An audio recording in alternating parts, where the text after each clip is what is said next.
ঘন কুয়াশায় পাটুরিয়া দৌলতদিয়া ও আরিচা কাজিরহাট রুটে ফেরি চলাচল বন্ধ রয়েছে রাত থেকে। এর জেরে মাঝ নদীতে আটকে পড়েছে একটি ফেরি। এছাড়া নদী পাড়ে আটকে আছে বেশ কিছু যানবাহন। এ বিষয়ে আরও জানাতে রাজবাড়ী থেকে যোগ দিচ্ছেন সহকর্মী শামীম রেজা। শামীম, এই ঘন কুয়াশা পরিস্থিতির কিছুটা উন্নতি কি বেলা বাড়ার সাথে সাথে হয়েছে কিনা, আর মাঝ নদীতে যে ফেরিটি আটকা পড়েছে সেটির উদ্ধারে কোনো কার্যক্রম চলছে কি?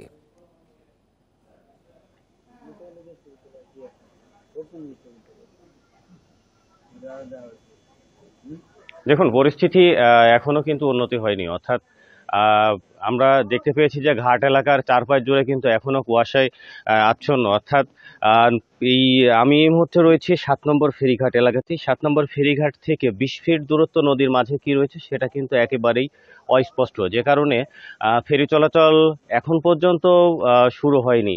এর আগে আমরা বিআইডব্লিউটিসি কর্তৃপক্ষের কাছ থেকে যেটা জানতে পেরেছি যে গতকাল সন্ধ্যা থেকেই কিন্তু মূলত কুয়াশা পড়তে শুরু করেছিল। রাত 1টার সময় কুয়াশার ঘনত্বটা বেড়ে যায়, সে সময়ে কিন্তু নদীপথ একেবারেই অস্পষ্ট হয়ে যায়, যে কারণে নৌ দুর্ঘটনা এড়াতে এই রুটে ফেরি চলাচল বন্ধ করে দেওয়া হয়। তখন থেকে কিন্তু এখন পর্যন্ত ফেরি চলাচল বন্ধ রয়েছে, এবং আমরা যেটা দেখেছি যে ফেরি চলাচল বন্ধ থাকার পর থেকে ঘাট এলাকায় বেশ কিছু যান, তবে এসব যানবাহনের মধ্যে কিন্তু পণ্যবাহী ট্রাকের সংখ্যাই বেশি। তবে যেসব যানবাহনগুলো আটকে আছে সেসব যানবাহনের চালক এবং যাত্রীরা কিন্তু এই প্রচন্ড ঠান্ডার মধ্যে চরম দুর্ভোগের শিকার হচ্ছে। আমি কিছুক্ষণ আগেই একজন যাত্রীর সঙ্গে কথা বলছিলাম। তিনি রাজবাড়ী থেকে এসেছেন।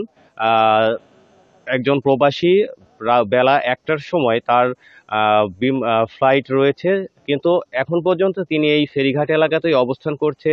কখন তিনি ঢাকা পৌঁছাতে পারবেন বা যেতে পারবেন সেটা কিন্তু একেবারেই অনিশ্চিত।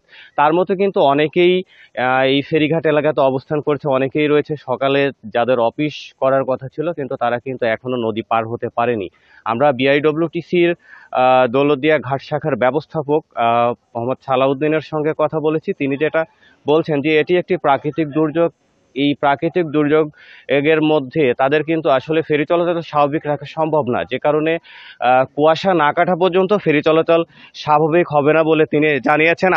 আরেকটা বিষয় বলে রাখি যে যে ফেরিটা মাঝ নদীতে আটকে ছিল সেটি কিন্তু বিআইডব্লিউটিসির সঙ্গে কথা বলেছি। তারা যেটা বলছেন যে এখনো মাঝ নদীতেই আছে, কুয়াশা না কাটলে কিন্তু সেই ফেরিটিও পারে ফিরতে পারছে না। তো সবকিছু মিলিয়ে বলা যায় যে সময় যত যাচ্ছে ঘাট এলাকায় আটকে পড়া যানবাহন এবং চালকদের বা যাত্রীদের কিন্তু দুর্ভোগটাও বাড়ছে।